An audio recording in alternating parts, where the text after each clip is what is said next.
విశ్వాసమే విజయం అనుదిన ధ్యానములు నవంబర్ 13వ తేదీన ఎన్ దానియేల గారు చేసిన ప్రసంగము. పరిపూర్ణతయే నీ అంతిమ గురి, మరియు వారు తమ మనస్సులో దేవునికి చోటియ్యనొల్లకపోయిరి గనుక చేయరాని కార్యములు చేయుటకు దేవుడు భ్రష్టమనస్సుకు వారినప్పగించెను. రోమా 1:28.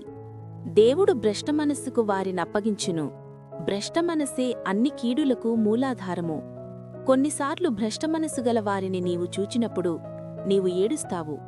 వారెక్కడికి వెడుతున్నారో వారికి తెలియదు. తమ్మును తాము తగ్గించుకొనుటకు వారు ఇష్టపడరు. నీ ప్రార్థన వ్యర్థము కాదు. నీ ప్రార్థన దూర ప్రాంతములకు కూడా వెళుతున్నదా? పరిశుద్ధాత్మ మన మీద భారం పెడతాడు. కృపవలన్నే మన జీవితంలో ఆశ్చర్యకార్యాలు జరుగుతున్నవనే భావన మనలను ముంచెత్తాలి.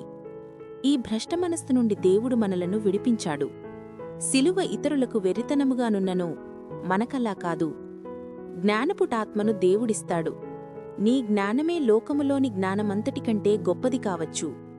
గర్వము, జీవపు డంబము అనునవి పూర్తిగా వంచివేయబడాలి. ఇప్పటికే వ్యర్థత్వంలో ఎంతో సమయము వ్యర్థమైనది. నీకు మంచిగా కనబడు ప్రతి తలంపును దేవుని తలంపా కాదా అని పరీక్షించుకోవాలి. అందులో సగము మంచి మాత్రమే ఉండవచ్చును. దేవుడు దానిని పూర్ణమైనదిగా ఎంచాడు. మనము మంచి పని చేయునప్పుడు కూడా ఎప్పటికప్పుడు దిద్దుకోవాలి.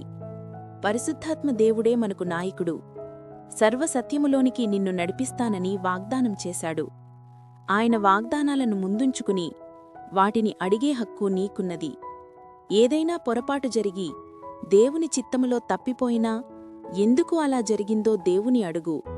నీవు బిడ్డవు, అడిగే హక్కు నీకున్నది. నీ అంతిమ గురి పరిపూర్ణతయే. పరిపూర్ణతలోనికి వచ్చినప్పుడు అనేక గొప్ప కార్యాలు జరుగును. నీ కుటుంబములో ఏదు లోటుగా ఉన్నదో దేవునికి తెలుసు. మీలో కొంతమంది మీ తల్లిదండ్రులను ప్రభు దగ్గరికి తీసుకుని రావాలి. నీ బంధువర్గమును ప్రభు దగ్గరికి తీసుకుని రాకపోతే నీ ప్రేమ నిజమైనది కాదు. నీవు కృపలో ఎదుగుచూ దైవిక జీవితాన్ని అన్వయించుకుని ప్రార్థించినప్పుడు నీ ప్రార్థన శక్తివంతముగానుంటుంది. మనమేమయ్యున్నామో అది దేవుని కృపవలన్నే అయ్యున్నాము. నీవు మంచి పొరుగువానిగా ఉండుట గొప్ప భాగ్యము. గొప్ప ప్రణాళికను కలిగి దేవుడు నిన్ను పిలిచాడు. దేవుడు మనలను ఎంచుకున్నాడు. కాని మనంతట మనమే వెర్రివారముగా అవుతున్నాము. లోకములోని నీకు ఇష్టమైన వాటిని తృణీకరించి దేవునికి ఇష్టమైన వాటియందు నీ హృదయాన్ని నిలుపుకున్నావు. అలాంటి పరిస్థితిలో పరలోకమంతా నీతో ఉంటుంది.